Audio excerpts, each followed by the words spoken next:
Bonjour à tous, merci d'avoir rejoint cette communauté des achats qui va, je l'espère, vous apporter plein d'astuces et plein d'éléments pour améliorer votre efficacité. Aujourd'hui, le cours, c'est les clés de la fonction achat. Donc ça s'adresse à des acheteurs qui entament leur carrière dans les achats ou qui rejoignent la fonction achat après avoir fait d'autres métiers préalablement. Est-ce que tout le monde est prêt? On y va. Alors, je me présente rapidement, je suis Judith Palan. Ça fait depuis les années 90 que je suis dans les achats. Je suis diplômée du MBA de l'ESCP, j'ai fait du conseil et de la formation en achat depuis les années 2000. Prof de sport de formation initiale, j'ai eu l'occasion de former dans 15 pays différents les gens chez Veolia, Carrefour, Total et Airbus Corian et de mener bien sûr des tonnes de formations et de conseils en achat. J'ai dépensé des milliards d'euros pour des grosses entreprises et des PME et je vais vous livrer cette expérience désormais. L'analyse du portefeuille, ça vous permet de connaître énormément d'informations et dans les achats, on va le voir un peu plus loin, l'information, c'est le pouvoir. Alors, déjà, qu'est-ce que j'achète? Vous seriez étonné de voir que dans beaucoup d'entreprises, quand j'arrive et que je pose cette simple question, on me dit « Oh, ben on en achète pour tant de millions ou tant d'euros », mais on ne sait pas ce qu'on achète. On ne sait pas dire, par exemple, quel est le premier des fournisseurs. Or, cette analyse qu'on appelle dans le métier le Pareto des fournisseurs permet de distinguer précisément qui sont les fournisseurs chez qui on achète le plus en argent et en nombre de commandes, ce qui va vous permettre d'en faire des fournisseurs prioritaires à traiter. Évidemment que votre temps, vos ressources temps doivent être allouées pertinemment et en particulier allouées aux fournisseurs chez qui vous représentez le plus gros achat, en tout cas qui représente dans votre portefeuille votre plus grosse dépense.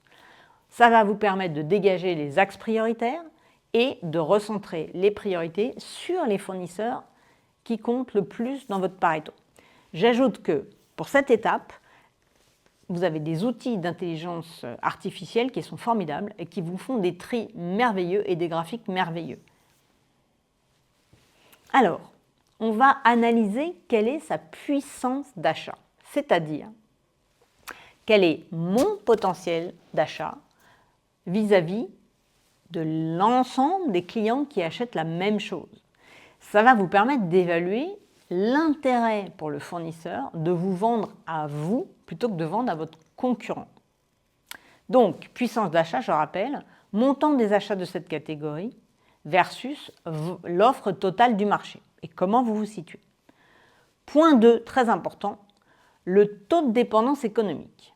Quel est votre chiffre d'affaires achat chez un fournisseur versus le montant des achats? C'est-à-dire, vous allez vous dire, ce fournisseur, je dis n'importe quoi, il fait 3 millions de chiffre d'affaires, moi, je lui en achète pour 1,5 million. Là, est-ce que vous n'êtes pas par hasard en danger de dépendance économique? On le verra un peu plus loin. Cette dépendance économique, c'est quelque chose de très important pour vous. Si vous représentez un montant trop peu attractif pour le fournisseur, il va vous traiter par-dessus la jambe et il vous livrera un jour quand il aura du stock. Si vous dépassez 30% de son chiffre d'affaires, vous le mettez dans une circonstance de dépendance économique, c'est-à-dire que le moment où vous allez décider de changer de fournisseur suite à un appel d'offres, ce fournisseur va perdre plus de 30% de son chiffre, il va risquer de vous poursuivre pour abus de rupture de relations économiques. Donc attention, vous devez vraiment vous concentrer pour avoir des fournisseurs chez lesquels vous achetez entre 3 et 30%, pas moins, pas plus. Alors, qu'est-ce qu'on fait quand on a un portefeuille d'achat? Il convient de faire ce qu'on appelle une analyse SWOT. SWOT, est-ce que vous êtes familier avec ça? SWOT pour Strengths, Weaknesses, Opportunities and Threats, donc force, faiblesse, opportunité et menaces. Et en fait, on va positionner son dossier sur ces 4 cadrans de façon à identifier la stratégie qui va s'adapter à la position de votre achat sur la grille SWOT. Est-ce que c'est une force? Vous êtes en position dominante. Pour vous, vous avez très bien identifié le besoin. Vous avez une bonne conception du produit acheté. Est-ce que c'est une faiblesse? Votre position est faible sur le marché. Vous avez des exigences spécifiques et donc personne n'arrive à les satisfaire. Ou est-ce que c'est une opportunité parce que justement c'est un marché fournisseur sous-exploité avec des procédés de conception alternatifs? Ou est-ce que c'est une menace parce qu'il y a un marché réglementé, il y a beaucoup d'obligations contraignantes, ou alors il y a un seul fournisseur en position dominante? Bref, il faut que vous regardiez l'évolution des cours de matières premières, l'évolution des taux de change, pour définir qu'est-ce qui, dans tous ces 4 cadrans, est une force, une faiblesse, une opportunité ou une menace. Et ce cadran doit être effectué pour chacun de vos dossiers. La visualisation du portefeuille avec la matrice des contraintes, là, il faut vous dire, j'ai un achat à réaliser, quel est son montant? Quel est son montant par rapport à tout ce que j'achète? Est-ce que c'est un achat stratégique, un achat simple, un achat risqué ou un achat lourd? Selon ce que cet achat-là représente, vous allez adopter une stratégie achat différente. Exemple, si par exemple vous achetez des PC, on est d'accord qu'il y en a partout, dans le monde entier, et qu'ils ont bien sûr des spécificités, mais n'importe quel PC peut servir à n'importe quel usage. Donc que vous achetiez un Dell, un Mac, un HP, peu importe, l'usage sera le même. Après, bien sûr, vous avez des ingénieurs qui vont vouloir des cartes graphiques, des choses comme ça, mais le PC en lui-même, il peut être acheté à peu près chez tout le monde, n'importe où dans le monde, et à un prix, du coup, qui subit une forte concurrence. Donc, c'est pour vous un achat simple. Ensuite, qu'est-ce qu'un achat risqué? Un achat risqué, c'est quand, par exemple, on manque de fournisseurs. Ça veut dire qu'on ne veut pas se fâcher avec le fournisseur parce qu'il n'y en a pas d'autres. Ou alors, il est à l'autre bout du monde et le temps d'approvisionnement, ça pourrait être en mois. Donc, le critère de risque, c'est cher, il y en a peu, ou c'est très loin. Ensuite, il y a évidemment les achats lourds, les achats dont on ne peut pas se passer, qui ont des engagements financiers très importants, qui ne sont pas forcément très compliqués, mais qui coûtent très cher. Donc ça demande des acheteurs expérimentés pour les traiter. Et on va dire que, par exemple, en ce moment, l'achat lourd, c'est le carburant. Ensuite, il y a les achats stratégiques. Les achats stratégiques, c'est une catégorie que vous allez définir en fonction de votre activité et en fonction de votre contexte. Tout le monde n'a pas les mêmes achats stratégiques. Exemple, lorsque je travaillais donc chez Eurodisney, les achats stratégiques, on avait défini pour le passage à l'an 2000 18 fournisseurs stratégiques, parmi lesquels, par exemple, Elis, le teinturier. Pourquoi Elis? Parce qu'à Disney, il y a 21 000 lits dont les draps doivent être changés chaque jour et que sans fournisseur de linge en capacité de fournir tous ces draps, on serait en danger dans cette entreprise. De la même façon, pour les costumes portés par les cast members sur la scène, vous ne pouvez pas fournir à quelqu'un qui travaille à Pirates des Caraïbes un costume de quelqu'un qui travaille à Cowboy Cookout, parce que ce n'est pas du tout dans le thème. Donc, le nettoyage des costumes, c'est pour Disney un achat stratégique. Dans chaque entreprise, vous avez certains achats qui sont absolument stratégiques, dont on ne peut absolument pas se passer. Et il vous faut avoir fait cette matrice pour savoir exactement quelle stratégie appliquer selon le type d'achat. Quand je vous dis qu'un achat est stratégique, vous devez vous assurer que votre fournisseur est tout à fait aligné avec vos valeurs, vous assurer que ce fournisseur, il vous considère comme un client privilégié, vous assurer que ce fournisseur, il est lui-même avec des procédures de secours lourdes afin d'assurer vos livraisons quoi qu'il arrive. Et quand on a fait le passage à l'an 2000, je vous parle de ça, vous n'étiez pas nés, on a audité tous les fournisseurs de façon à savoir lesquels seraient absolument prêts pour passer à l'an 2000 parmi ceux qui étaient donc stratégiques. Très beau dossier d'achat à l'époque. Alors, on revient sur l'histoire du TCO, ou Total Cost of Ownership. Rappelez-vous, dans un achat, il y a des coûts directs et il y a des coûts indirects. Les coûts directs, tout le monde le comprend, c'est le prix d'achat de la chose, éventuellement son coût de transport. Et puis, tout le reste, c'est les coûts d'acquisition, de possession, les coûts d'usage, les coûts de recyclage, les coûts de développement futur, qui font partie du prix total. Combien me coûte de posséder cette voiture, cette imprimante, cet matériel industriel? Parce qu'on sait que derrière le coût facial se cache tout un tas d'autres coûts qui vont bien sûr plomber votre coût total d'acquisition. Donc, il faut prendre tout ça en compte et attention, nos amis opérationnels, ils aiment bien ne voir que les coûts directs. Donc, il y a un vrai travail de pédagogie à faire en interne. Alors, on va maintenant parler du cahier des charges. Qu'est-ce que c'est que ce mot un peu compliqué? J'entends cahier du charge, cahier de charge, cahier des charges. Les charges, c'est tout ce qui comporte ce qu'on attend de ce qu'on est en train d'acheter et donc on va détailler le cahier des charges le plus possible. Alors, il y a plusieurs façons de s'y prendre. On peut faire un cahier des charges technique et là, ce cahier des charges, il a malheureusement des limites. C'est-à-dire, plus on est fermé au moment du cahier des charges, moins on laisse la possibilité aux fournisseurs de vous proposer quelque chose d'innovant ou quelque chose auquel vous n'aviez pas pensé à l'avance. Or, je rappelle que c'est les fournisseurs, en leur qualité de professionnels, qui peuvent vraiment vous aider à optimiser vos achats. Donc, vous, votre rôle en tant qu'acheteur, c'est d'aller voir votre client interne et de lui dire « Non, non, non, on va essayer de ne pas faire un cahier des charges technique, laisse le fournisseur nous apporter une solution qui nous convient. » Et puis, on a le cahier des charges fonctionnel. Le cahier des charges fonctionnel, c'est très important parce que ça vous explique à quoi ça sert. Et quand on sait exprimer à quoi ça sert dans des termes clairs, à ce moment-là, c'est facile d'exiger des fonctionnalités plutôt que d'exiger des caractéristiques. Alors, on va exprimer son besoin sous forme de fonctions et de services et de contraintes. Pour chacune d'elles, il y aura même des critères d'appréciation. On n'est pas obligé de faire ça, mais ça peut aider. Et pour chaque niveau, il y aura une flexibilité. Est-ce qu'on est d'accord pour se dévier un peu de ce qu'on avait envisagé ou pas?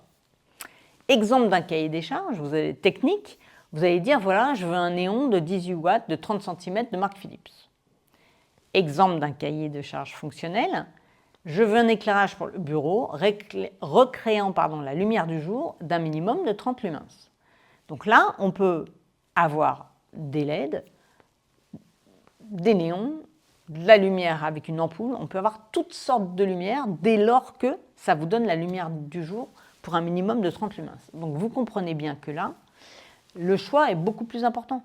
Comme le choix est beaucoup plus important et qu'on réfléchit en termes de TCO, eh bien, c'est peut-être mieux d'acheter un éclairage en LED qui, au final, au bout d'un an, va vous revenir beaucoup moins cher qu'un éclairage avec des néons. À vous de décider. Alors, ce cahier des charges fonctionnel permet en fait de provoquer chez votre client interne de meilleures idées et d'avoir chez le fournisseur une conception et une réalisation du produit beaucoup plus efficient. En fait, si vous faites un cahier des charges fonctionnel, vous allez faciliter le dépouillement des propositions et vous allez favoriser le dialogue entre vos fournisseurs et vous-même parce que du coup, vous allez obligatoirement bien comprendre de quoi il s'agit et pouvoir poser les bonnes questions. Pour le cahier des charges fonctionnel, c'est un document que la maîtrise d'ouvrage va établir pour exprimer son besoin pour ce projet. Vous devez tenir la main de la maîtrise d'ouvrage pour leur demander de formuler le mieux, le plus ouvertement possible, les fonctions que l'outil que vous achetez devra accomplir pour vous. Il y a une démarche d'analyse fonctionnelle en 6 étapes qui donc définit l'environnement dans lequel va se passer cette prestation ou dans lequel on va utiliser ce produit. Par exemple, si vous devez acheter un micro et que vous savez que vous êtes tout le temps à l'extérieur, il va vous falloir obligatoirement une bonnette pour couvrir votre micro, par exemple. Si vous avez à définir les fonctions à remplir par la prestation ou le produit, ça doit se traduire par un verbe plus un complément. Enfin, vous allez différencier les fonctions de service ou de contrainte. Le micro doit être capable de restituer N sonorités, mais la contrainte, c'est qu'il va toujours être utilisé à l'extérieur, donc il lui faut absolument un réducteur de son externe. Ensuite, vous allez expliquer des critères d'appréciation qui vont vous faire choisir entre plusieurs de ces critères qui va déterminer quel est le critère le plus important. Par exemple, dans l'histoire du micro, là, qui doit servir à l'extérieur, le critère numéro 1, c'est d'avoir la fonction réduction des bruits extérieurs. Ensuite, vous allez évaluer le niveau de performance attendu pour chacun des critères et vous allez évaluer la flexibilité admise par critère, ce qui permet de juger si votre critère est rempli. Alors, comment on fait avec un cahier des charges fonctionnel et comment il est écrit par la maîtrise d'ouvrage? Donc, il va relater les besoins exacts des utilisateurs et pour ce faire, des entreprises sont menées et un groupe de travail est constitué. Le cahier des charges fonctionnel, c'est la conclusion des travaux d'analyse de la valeur et d'analyse fonctionnelle qui symbolisent la démarche d'expression du besoin qu'on va faire en commun, votre client interne et vous-même. Alors, comment on fait? La méthodologie, c'est d'aller chercher l'information là où elle se trouve, c'est-à-dire chez votre client interne. Essayez de vous dire, les achats, c'est exactement comme une chanson.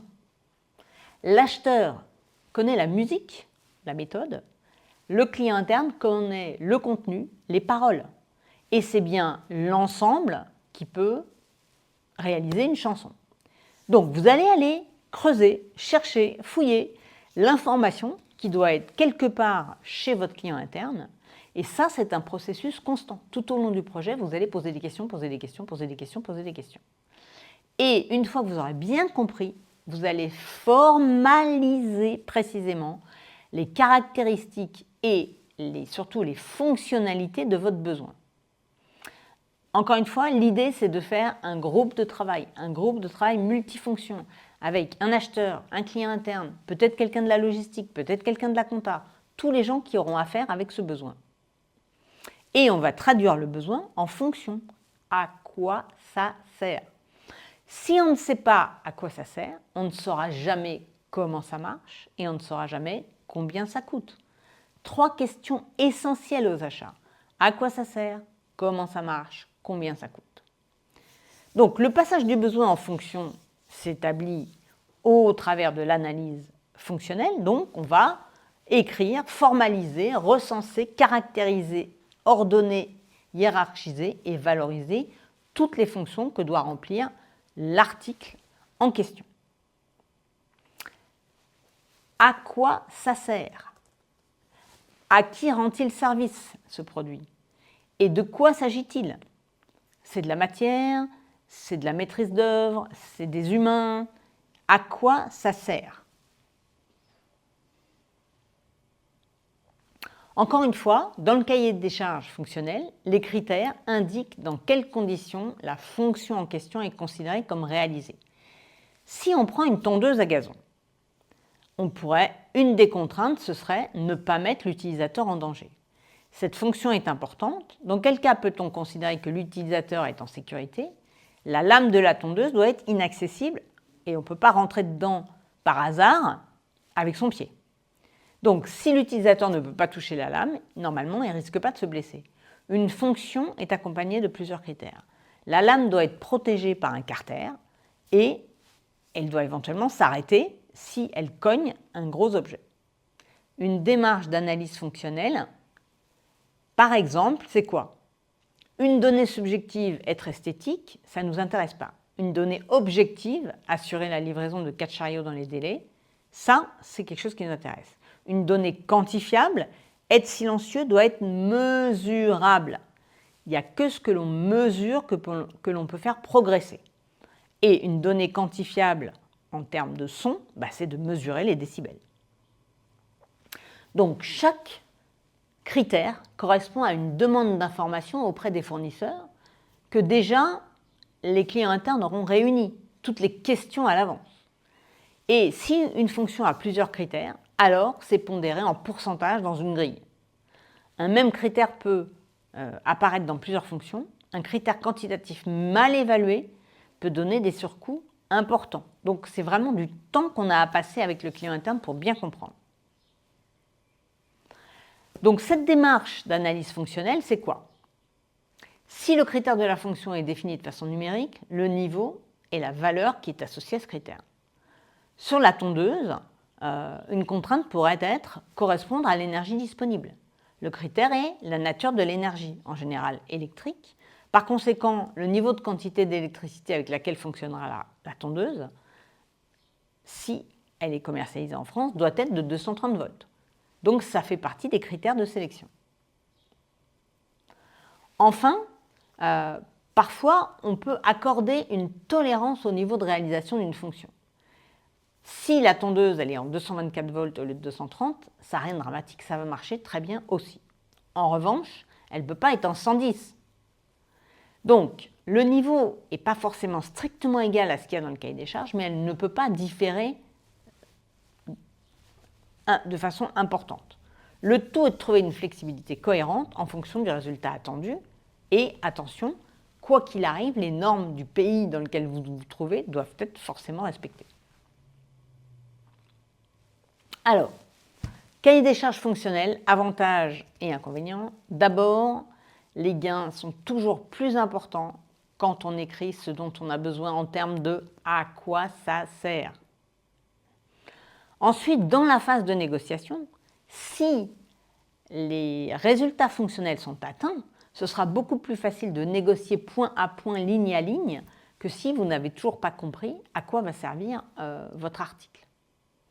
Enfin, les gains ne peuvent provenir que d'une optimisation des procédures administratives si vous arrivez au moment de passage de commande. Donc votre cahier des charges, vous devez le travailler avec votre client interne dès le démarrage du projet.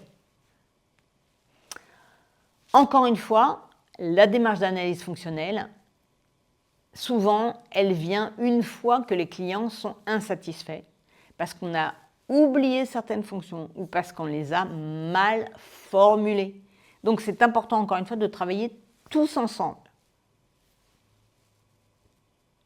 Je montre là cet exemple. Vous avez une reconception d'après cahier des charges fonctionnelles. Alors, à ma gauche, vous avez l'avant d'un TGV avec des câbles dans tous les sens et des fonctions dans tous les sens qui vraisemblablement ne servent pas à grand-chose. Et à droite, un cahier des charges écrit avec des spécifications fonctionnelles qui vous permettent d'avoir une lecture beaucoup plus simple des outils à faire fonctionner correctement et éviter d'avoir un enchevêtrement de câbles inutiles. Idem pour le cahier des charges fonctionnelles d'un néon. Vous apercevez que, vu d'en dessous, le néon a l'air très simple, mais vu d'au-dessus, il a quand même 231 pièces et un temps d'assemblage de 320 secondes. Alors que ce même néon, quand on fait une reconception d'après le cahier des charges, vous n'avez plus que 57% de pièces et vous avez en moins. Et vous avez un temps d'assemblage qui est descendu drastiquement pour une efficacité à l'usage qui est exactement la même. Alors, besoin et satisfaction du besoin, vous avez à vous mesurer entre besoin non satisfait et surqualité, avec des coûts de la satisfaction et encore des coûts. Attention à rester bien au milieu du schéma. Vous avez votre besoin, vous avez l'expression du besoin, vous avez les spécifications fonctionnelles, vous avez ce qui a été compris par le fournisseur, ce qui a été livré par le fournisseur, ce qui est mis en place et ce que les utilisateurs en retirent, ce n'est pas forcément toujours la même chose. Donc, encore une fois, l'expression du cahier des charges fonctionnel en première instance est très très très importante. Alors, pour cerner le besoin, on a des méthodes. La méthode, c'est de vous référer à une matrice qui va vous permettre de mieux cerner le besoin sans rien oublier. Et quand on est un acheteur qui arrive dans le métier des achats, on est content de trouver une matrice pour vous aider. Cette matrice ACDE permet, dans une formalisation simple, de comprendre les attentes, les contraintes, les données, les exigences. Alors, les attentes, c'est bien évidemment les résultats ou la performance souhaitée de l'article que vous êtes en train d'acheter. Les contraintes, c'est quoi? C'est de comprendre les impératifs, des contraintes externes, par exemple, il peut y avoir une législation, des normes ou des contraintes internes, il faut que ça fonctionne avec les outils qui sont déjà dans le parc installé. Ensuite, les données, c'est de comprendre les informations chiffrées, les données de qualité, de délai, et être sûr que tout ça rentre dans votre achat qui est en train de survenir. Et puis les exigences internes ou parfois externes, qui peuvent être non négociables des fois.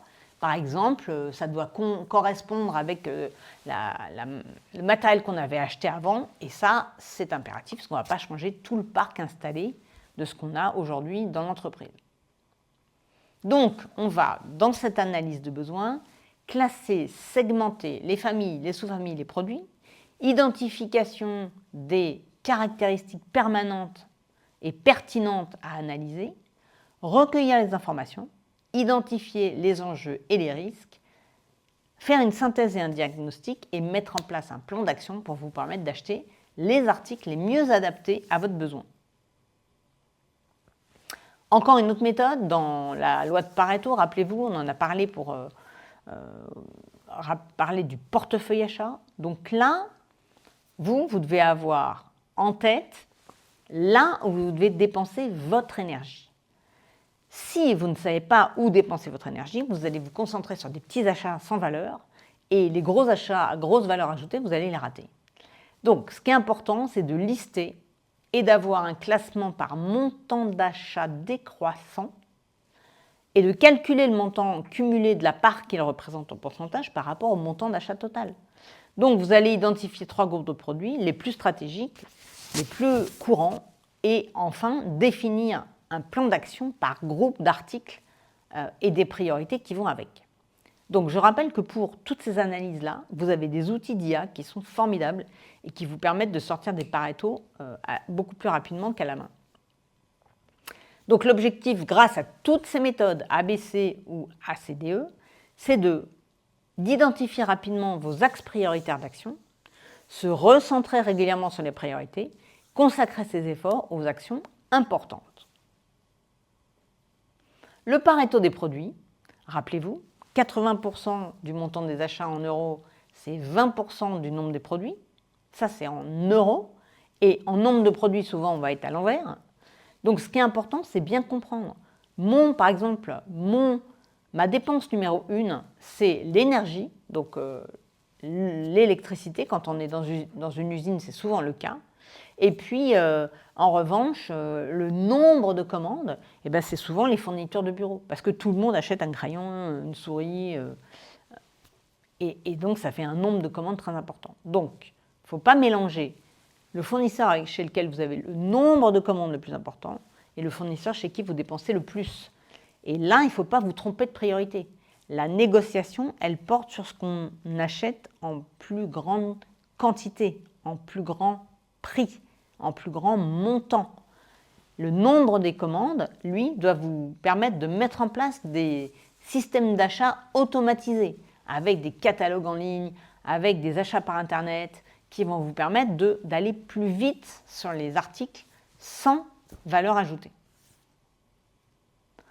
En conclusion, pour l'expression du besoin, vous devez absolument rentrer en contact avec votre client interne le plus vite et le plus tôt possible dans le processus, rédiger un cahier des charges avec votre prescripteur pour que tout le monde ait bien compris ce qu'on essaye d'acheter ensemble afin que les fournisseurs vous proposent les meilleurs articles au meilleur prix dans les meilleurs délais.